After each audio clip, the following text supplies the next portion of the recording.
పెద్దలు గౌరవనీయులు పవన్ కళ్యాణ్ గారిని మాట్లాడాల్సిన కోరుతున్నాను.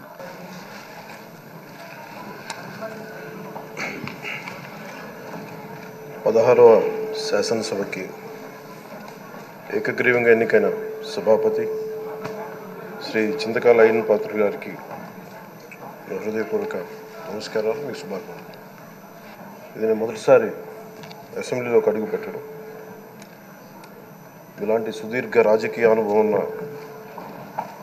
దాదాపు 7 సార్లు ఎమ్మెల్యేగాను, ఒకసారి పార్లమెంట్లో అడుగుపెట్టిన మీకు, Panchayati Raj, technical education, forest, R&B అనేక మంత్రిత్వ శాఖల్ని సమర్థవంతంగా నిర్వహించిన మీకు ఈ సభాధ్యక్షుడు, ఈ స్పీకర్ స్థానంలో కూర్చోవడం నాకు చాలా ఆనందంగా ఉంది.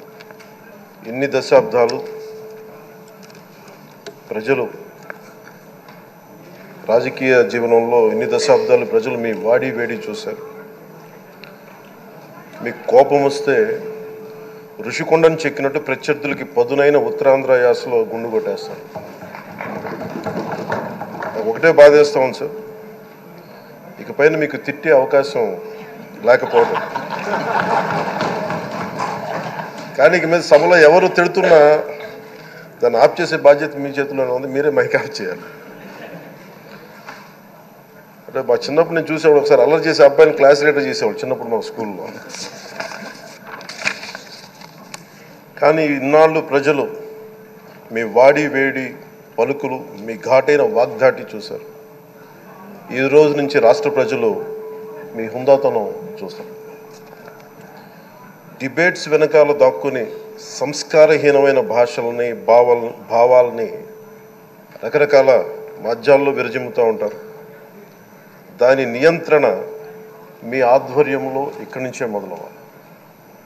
ఇందాక సభానాయకులు గౌరవ ముఖ్యమంత్రి శ్రీ చంద్రబాబు నాయుడు గారు చెప్తారు, ఆడబిడ్డలు ఏ విధంగా నలిగిపోయారు ఈ రాష్ట్రంలో గత 5 సంవత్సరాల్లో. చిన్న లేదు, పెద్ద లేదు, ఎవరని లేదు.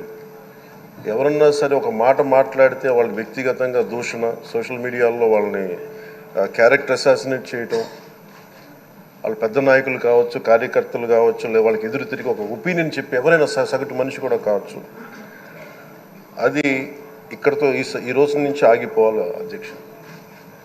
అది మీ ఆధ్వర్యంలోనే మొదలవ్వాలి. గత ప్రభుత్వం తాలూకు సభ జరిగిన విధానం చూస్తే ఈ వ్యక్తిగత దూషణ ఇవన్నీ చాలా ఇబ్బంది పెట్టే ప్రజలు. ఈ రోజున వాళ్ళకి 11 సీట్లకు పరిమితం అయ్యారు, ఈరోజు లేరు, ధైర్యం లేదు వాళ్ళకి. విజయాన్ని తీసుకోగలిగారు కానీ ఓటమిని కూడా ధైర్యంగా కూర్చుకునే వాళ్ళకి స్థాయి లేదు, వాళ్ళకి పారిపోయారు ఇక్కడి నుంచి. భావంలో ఉండే తీవ్రత భాషలో ఉండాల్సిన అవసరం లేదు. భాష మనుషుల్ని కలపడానికి కానీ విడగొట్టడానికి కాదు. భాష విద్వేషం రేపడానికి కాదు, పరిష్కరించడానికి. ఎంత జటిలమైన సమస్య అయినా, భయంకర సమస్య అయినా చర్చల ద్వారా పరిష్కరించుకోవడానికి కానీ వివాదం సృష్టించడానికి కాదు. ఈ సభ ఉన్నది అందుకు. కానీ మనం చూసింది వాళ్ళ దగ్గర నుంచి బూతులతోటి, వ్యక్తిగత దోషులతోటి రాష్ట్ర పురోభివృద్ధిని ఆపేశారు. అలాంటి సభ కాకుండా ఇందాక మన పెద్దలు శ్రీ గౌరవ ముఖ్యమంత్రి చంద్రబాబు గారు చెప్పినట్టుగా ఇది భవిష్యత్తుకి ఇది ఒక ప్రమాణం అవ్వాలి. 2047 వరకు ఇంత అద్భుతమైన స్థానంలో మనకి ఆంధ్రప్రదేశ్ తెలుగు జాతి ఉన్నత స్థాయికి వెళ్ళాలంటే ఈరోజు మనం వేసే ప్రతి అడుగు అది భవిష్యత్ తరాలకు ఒక నిర్దేశక ఒక టచ్ స్టోన్గా ఉండిపోవాలి, గిట్ రాయిగా ఉండిపోవాలి. ఈ రోజున ఈ సభలో ఉన్న గౌరవ సభ్యులందరూ చట్టాలు చేయడానికి ఉన్నారు, చట్టాలు ఉల్లంఘించడానికి కాదు. విభేదించడం అంటే ద్వేషించడం కాదు, వాదించడం అంటే కొట్టుకోవడం కాదు. ఇవన్నీ విభేదించడం, వాదించడం ఇవన్నీ ప్రజాస్వామ్యానికి చాలా మౌలికమైన పునాదులు.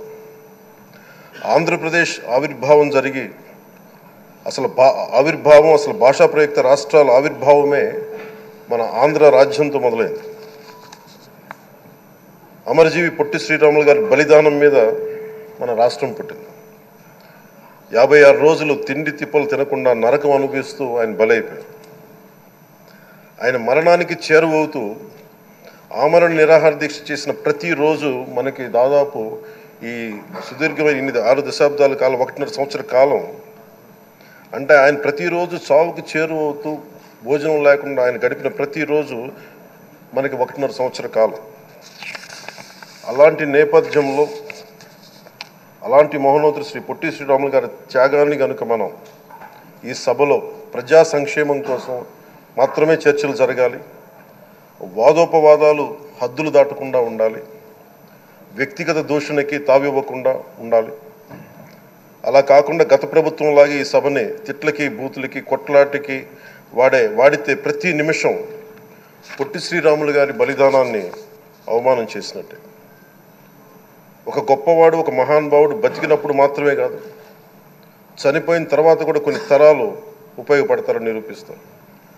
అలాంటి కోవకు చెందిన మహానుభావులు ఆంధ్ర రాష్ట్ర సృష్టికర్త, భాషా ప్రయుక్త రాష్ట్రాలకు శ్రీకారం చుట్టిన ద్రష్ట, అమరజీవి శ్రీ పొట్టి శ్రీరాములు గారి స్మృతిలో ఒక విలువలతో కూడిన ఒక సత్సాంప్రదాయాన్ని తెరలేపుతూ మీ ఆధ్వర్యంలో ఈ సభ జరగాలని, ఈ 5 ఏళ్ల ప్రజాప్రస్థానంలో ఈ విలువైన 5 ఏళ్ళు రాబోయే తరానికి గొప్ప భవిష్యత్తునిచ్చేలా, అన్నం పెట్టే రైతుకి, కౌలు చేసుకునే రైతుకి, రైతు కూలీకి అండగా ఉండేలా, మహిళలకి భద్రతతో పాటు ఉన్నత స్థాయికి ఎదిగేలా, ప్రభుత్వ ఉద్యోగులకి భద్రత కల్పించేలా, పశువు పక్షి ప్రకృతి సర్వజనులందరికీ కూడా మతాలకి ప్రాంతాలకి అతీతంగా సుభిక్షంగా అభివృద్ధి పదంలో ఆంధ్రప్రదేశ్ ఆంధ్ర రాజ్యం అద్భుతమైన ప్రగతి సాధించేలా ఈ చర్చలు సాగాలని కోరుకుంటూ, సభాపతి అయ్యన్న పాత్రుడి గారికి